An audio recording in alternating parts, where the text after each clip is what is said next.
Hey guys, today I will be doing something a bit different. So, my friend, this friend, he was doing this podcast, of Catch of the Y, for his school. Now, we don't go to the same school. In fact, we don't live in the same state.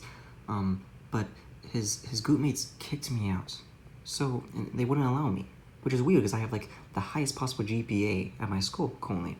So, I decided I'm gonna do my own podcast of Catch of the Y.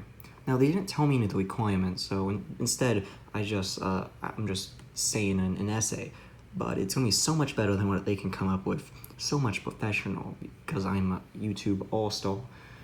Yeah, so I hope you guys enjoy, and if you guys want more essays, just contact me.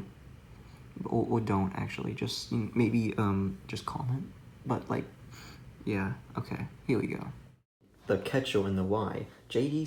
Salinger perfectly captures a teenage boy's struggle with adolescence. The story is told from the perspective of Holden Caulfield, who is widely regarded as the original sullen teenager from the National Public Radio of 2008. Throughout the novel, Holden takes the lead through a few days of his life in which he flaunts his hostile attitude to the reader. Over the course of his journey, there's a subtle yet important pattern. The Catcher in the Y includes the constant motive of Holden Caulfield rescuing others while failing to rescue himself.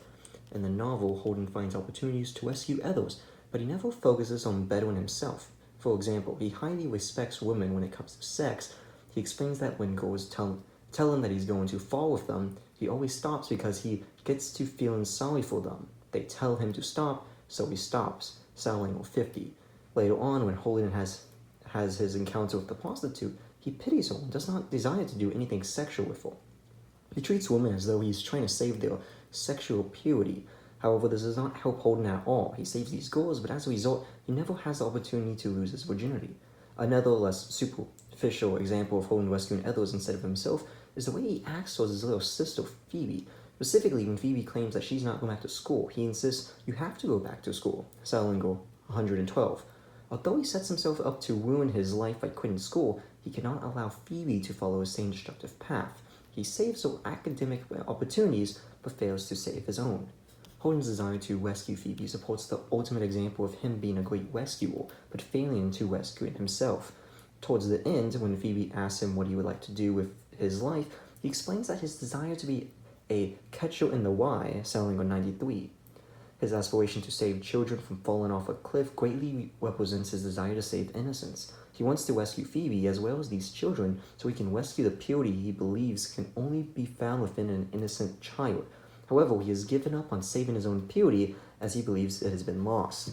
As a result of this, Holden channels his grief into altruistic fantasies of protecting those whose existence remains unmarred by graffiti, phoniness, certainty, and death.